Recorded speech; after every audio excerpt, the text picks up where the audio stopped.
tenemos nostalgia del pasado. Es decir, tenemos nostalgia de cómo era México hace 50 años, ¿no? Cuando íbamos a nadar a la bahía de Huatulco, que eran absolutamente solitarias, ¿no? No había ni un hotel, nada por el estilo. Cuando uno iba a la península había que pasar por Pangas, ¿no? Todavía para ir desde Acapulco a Oaxaca había que pasar por Pangas, con Pangas. O sea, sí ha cambiado muchísimo, ¿no? La gente del sureste vestida de blanco, con los sombreros. Ya no.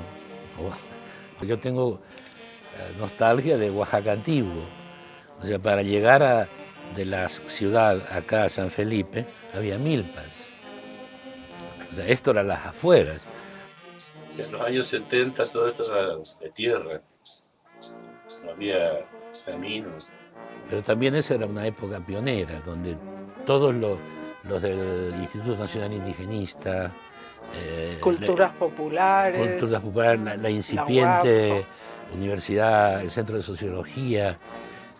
Entonces éramos todo un grupo de gente que se identificaba no tanto por su adscripción institucional, sino por la relación profesional. Éramos todos antropólogos, ¿no? Los del INI, ahora ya no existe los del CIESAS, camaradería. ¿no? Ahora cada quien es de su institución, ¿no?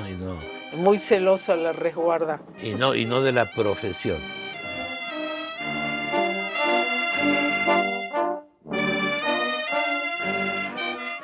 Mi primera investigación de campo prolongada, casi un año, fue con los mapuches de Patagonia.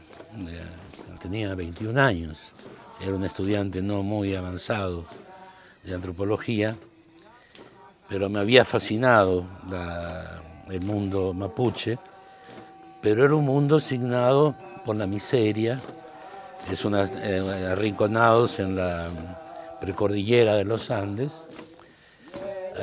Estaba en una situación realmente desesperante. Y de esa convivencia, en una situación crítica, una nieve constante, el frío y demás, fue surgiendo una solidaridad con esa gente con la que compartí la vida, que me marcó para siempre. No teníamos la teoría de los grandes proyectos de desarrollo, como se les llamaba entonces a los que hoy llamamos megaproyectos. Pero incluso en mi tesis de licenciatura, con los Wichí, con los Matacos del Chaco argentino, un grupo cazador, o casi ex cazador, estaba sentado en una especie de chabola en torno a una ciudad de provincia. En la misma reflexión mitológica del grupo, la misma mitología, me mostró que esta mitología también reflejaba la situación de opresión política y de opresión cultural. O sea que los mitos eran dinámicos, no eran formulaciones estáticas dadas de una vez y para siempre, como me habían enseñado en la universidad, sino que tenían un dinamismo. Y ese dinamismo servía para reflejar la situación del presente. Así había mitos de origen del dinero, mitos del origen de los hombres blancos, mitos que aludían a las relaciones interétnicas. Ya intuíamos que íbamos a trabajar toda la vida con los pueblos indígenas. Yo creo que de algún modo sí lo intuíamos. Ya desde el año y medio que vivimos casados en Argentina, pues yo me inicié gracias a la sabiduría de Miguel, y que él fue invitado a Barbados, y yo estuve fascinada con lo que Barbados decía y las nuevas posibilidades de trabajo con indígenas que planteaba.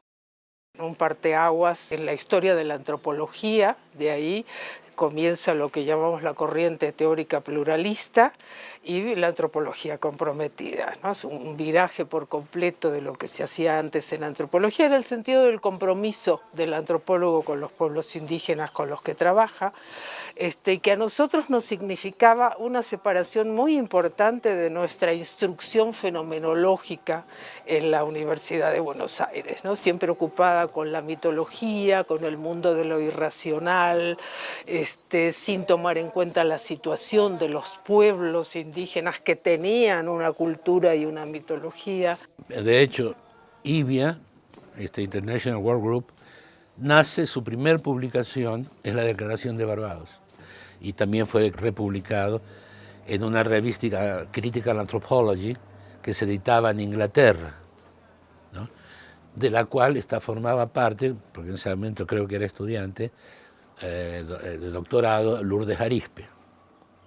Entonces se reprodujo esta declaración en inglés y fue más conocida en inglés y en América del Sur que en México, ¿no? Y en general la ideología de Barbados, sí, apoyada por el libro de Barbados, no fue muy conocida en México, ni siquiera en otros países, porque la declaración circuló mucho, pero el libro que daba base a la publicación, que demostraba la situación de los indígenas de América del Sur, donde el único no especialista en grupos de tierras bajas tropicales, en grupos de selva, era Guillermo Bonfil, que fue invitado especialmente porque había publicado su ensayo, la categoría de indio como categoría de la situación colonial.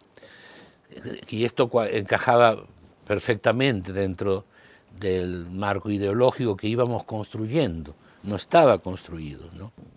Fue una emergencia, digamos, de algo que estaba presente en todos, los de este grupo que nos identificamos mucho.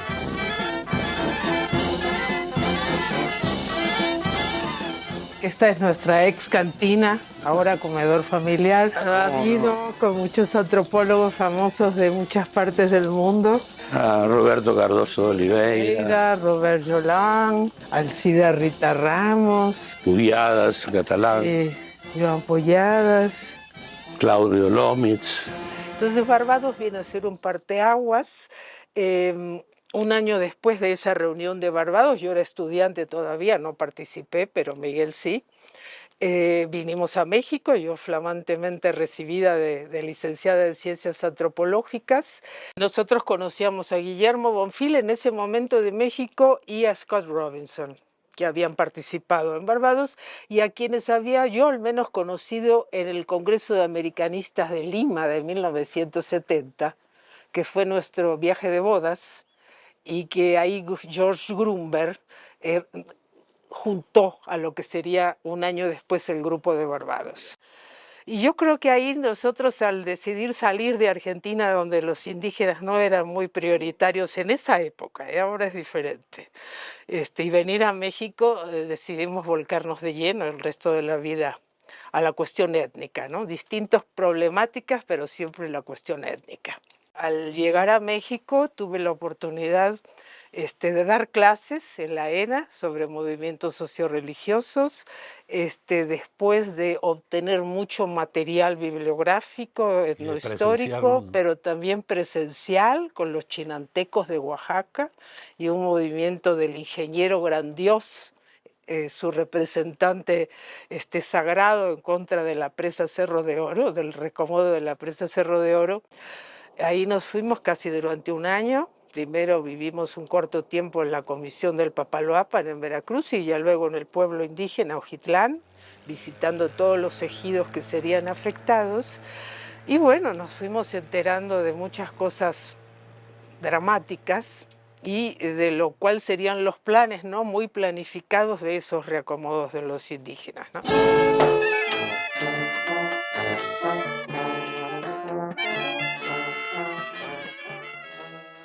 Soy un etnógrafo, me interesan las culturas, ¿no?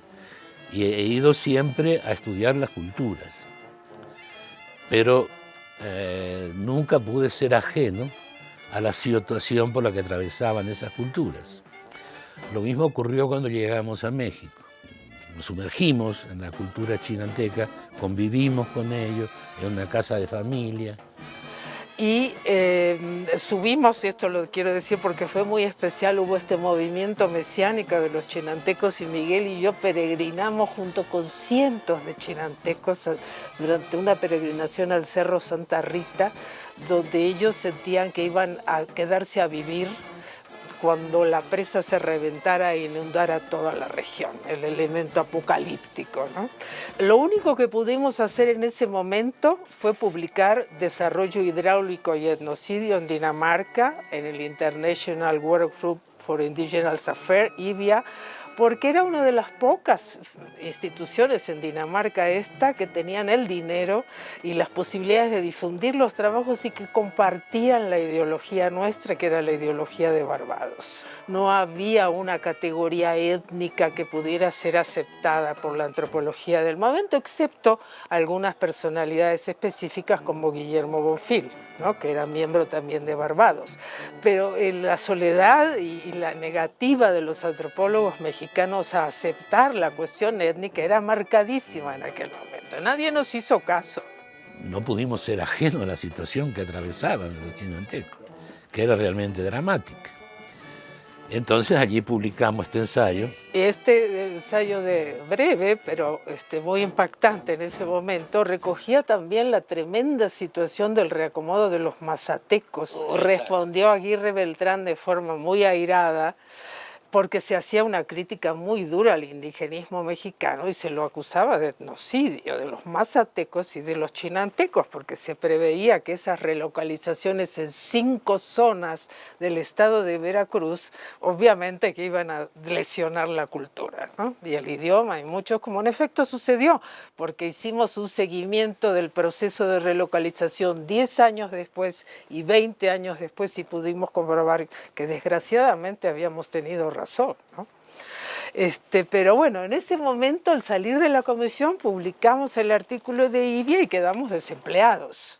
Entonces fue ahí donde Guillermo Bonfil nos invitó a formar parte del INA, que él precisamente estaba creando los centros regionales y nosotros, por invitación de él, fuimos a fundar el Centro Regional de Yucatán. Había una delegación pequeña y en ese momento se hizo el Centro Regional de Yucatán, que es otra historia aparte. Somos nosotros en los años 1973 en Chichén Viejo. Cuando empezamos a trabajar en el INA, entramos al Centro Regional de Yucatán y fue una de nuestras primeras salidas, ¿no?, a conocer la región. Al leer toda la literatura de historia de Yucatán, encontré que todas las movilizaciones previas e incluida la de 1847, la guerra de castas, eran socioreligiosas.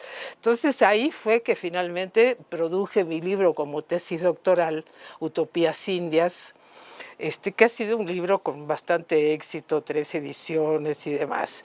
Y al día de hoy todavía trabajo en este tema formando parte de un grupo de trabajo de ALA sobre comunidades, futuros y utopías, en los cuales estoy retomando la cuestión de los movimientos socioreligiosos.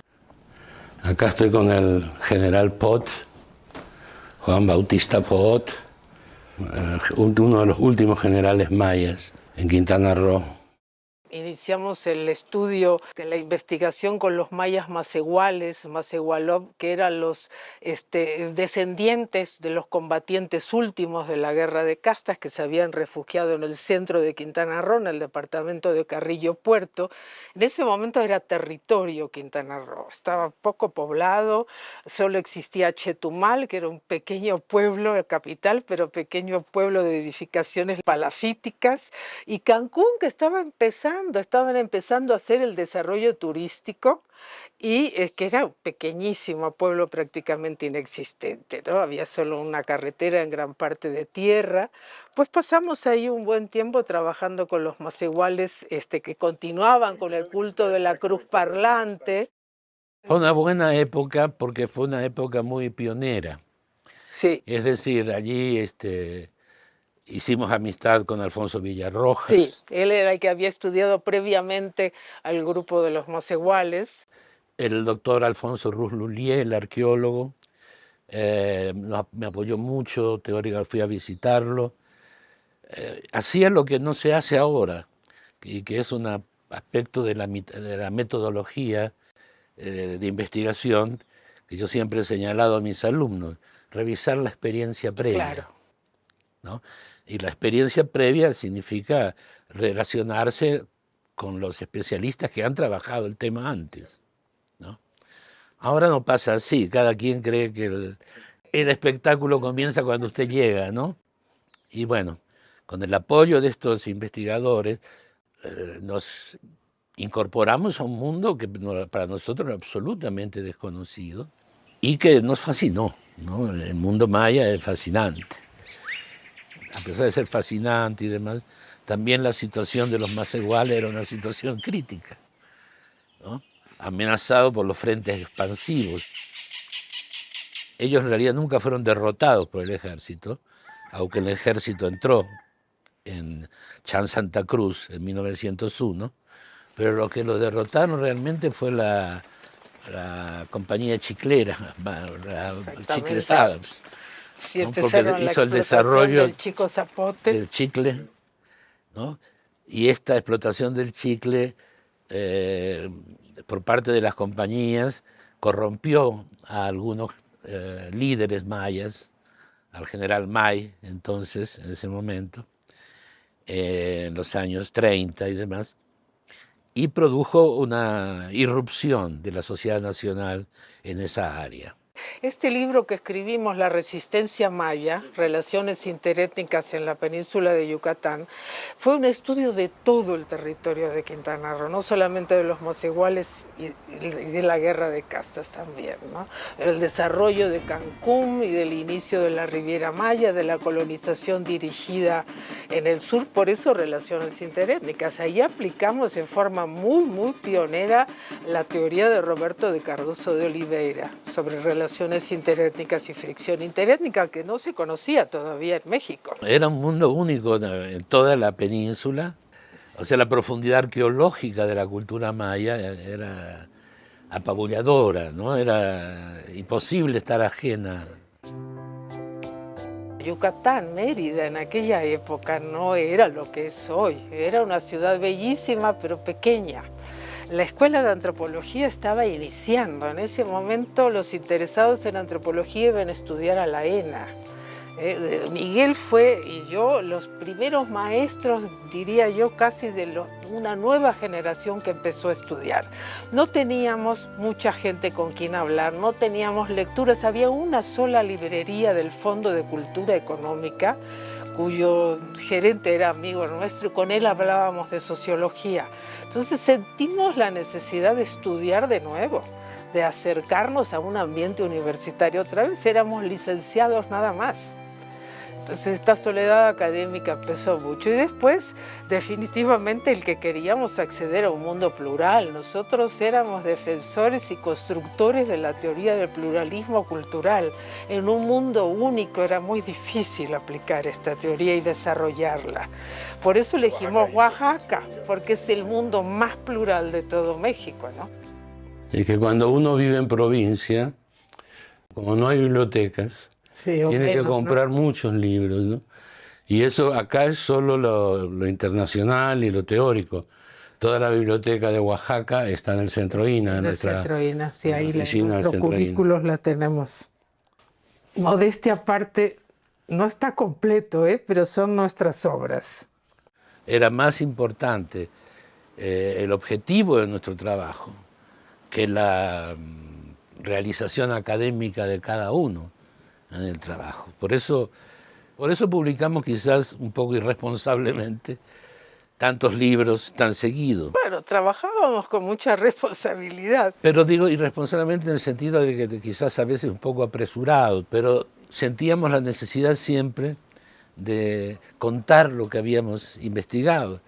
Entonces eso hizo que fuéramos quizá demasiado prolíficos, ¿no? Buscábamos siempre temas que tuvieran alguna posibilidad, no de denuncia, sino de devolución social de la información, como le llamábamos. Nunca necesitamos una justificación teórica extra para trabajar una etnografía tradicional en distintas categorías de la cultura, en el sentido de que siempre pensamos que dar a conocer un rostro étnico de México, de Argentina, de Paraguay, es ya suficiente valor en sí mismo como para que no necesite ninguna justificación ulterior. No solo para que la gente, las sociedades nacionales conozcan los rostros étnicos y aprendan a respetarlos, ojalá, sino para que la propia gente, que muchas veces está en su ámbito local, metida en sus ámbitos y problemáticas locales, tenga ideas del conjunto de su grupo etnolingüístico, estadísticas, mapas, cuántos somos, dónde estamos, o sea, información que por ser sistematizada y general les pueda servir como elemento de su propio interés y para sus propios fines. El lector tiene que ser paciente con nuestros trabajos y aguantar toda aquella etnografía detallada hasta llegar después a las reflexiones y aportaciones teóricas que en algún lugar estarán. ¿Y por qué tiene que ser así? Porque el público lector tiene que aprender qué es lo que la gente le interesa y por qué luchan por defender el territorio y por otras cuestiones por las que luchan hoy en día, porque tienen intereses, por ejemplo, en sus manantiales y en los rituales que se hacen en los manantiales para la curación de la salud. O sea, si el lector no sabe toda la abundante y detallada etnografía en torno, nunca podrá entender por qué la gente lucha por esas cosas, ¿no? Jamás podrán entonces respetar esas luchas si no las conocen. De ahí que la etnografía tiene un valor agregado, que es el de ser un recurso para que la gente se apropie de información en función de utilizarla para sus propios intereses, ¿no? Nosotros hemos bastardeado a la tierra llamándola medio de producción y entonces creemos que una tierra es intercambiable por otra, pero no es así. Precisamente los desplazamientos de población enseñan que el arraigo está basado no en la costumbre, sino en la relación profunda que la gente establece con el territorio a partir de la ritualidad, de la cultura. El territorio es parte de la cultura, es un territorio culturalmente construido. Entonces la lucha por ese territorio, por mantener ese lugar, cobra su sentido real, ¿no?, al conocer todas las simbolizaciones de ese espacio polimorfo que es un territorio étnico.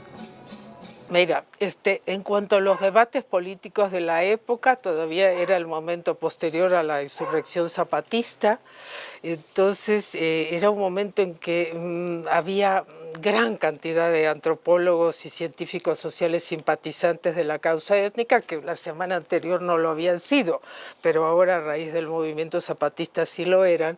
Eran ya nombres que estaban ganando posiciones ilustres, simplemente por estar en el escenario político del momento. No le veíamos mucho interés a seguir esta línea de trabajo. Esto era una cuestión. Por otra parte, estaba el interés que mencionaba hace un momento de dar a conocer a los protagonistas de las alternativas autonómicas, porque se discutía la autonomía en esos momentos, dar todos los materiales necesarios para que ellos pudieran planear la autonomía, no los antropólogos planear cómo iba a ser la autonomía de los pueblos indígenas, sino ellos planear sus propias formas autonómicas, que serían diferentes en cada lugar. Las recetas de los antropólogos ilustres no nos convencían para nada, pero tampoco a los pueblos de Oaxaca, que eran con quienes trabajábamos, ¿no? Quiero creer que algunas de las organizaciones etnopolíticas de Oaxaca leyeron y tomaron en cuenta cosas.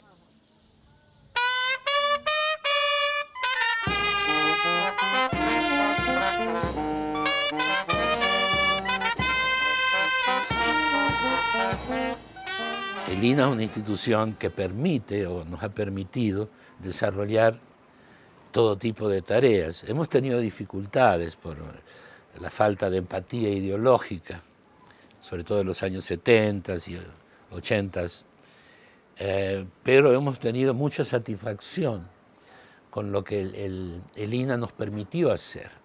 O sea, una institución que eleva la libertad de investigación a la calidad de libertad de cátedra.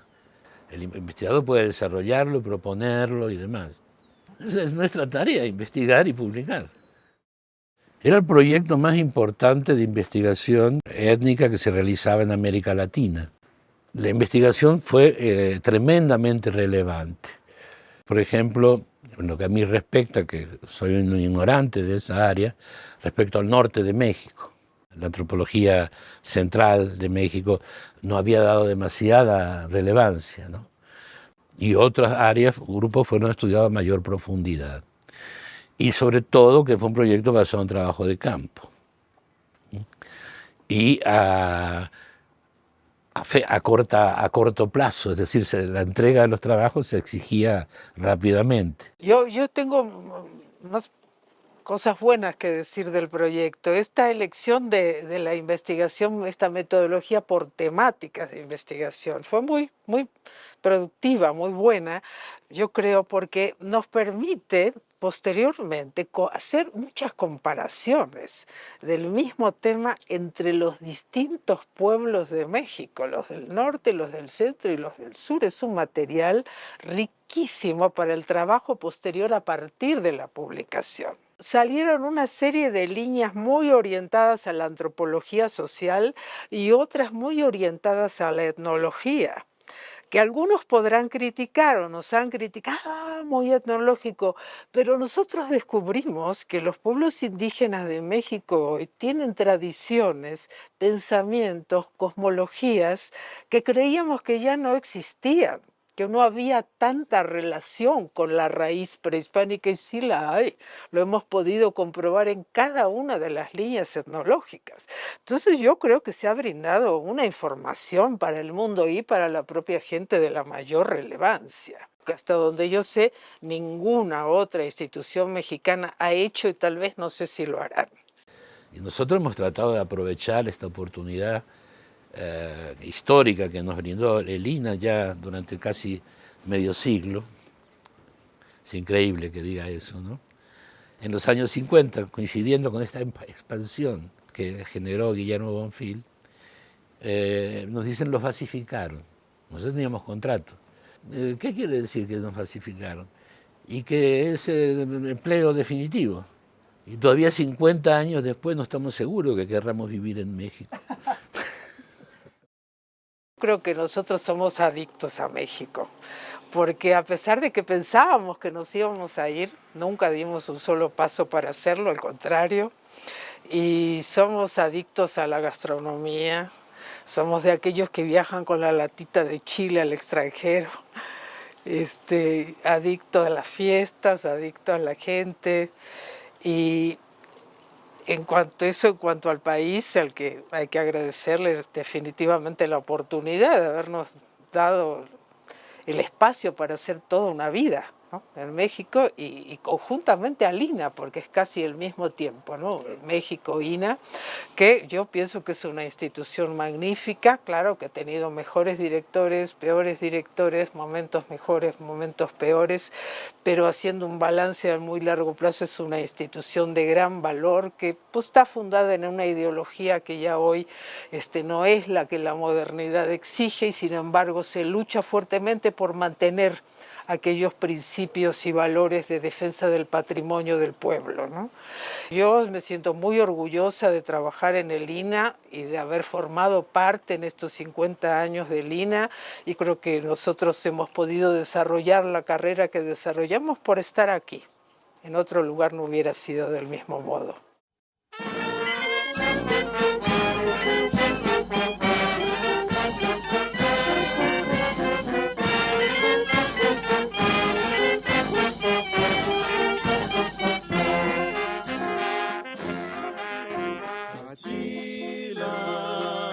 Mi pueblo del alma, Sachila, mi tierra querida, te canto con mucho sentimiento y te llevo en la mente. Gobierno de México. Segundo piso de la Cuarta Transformación.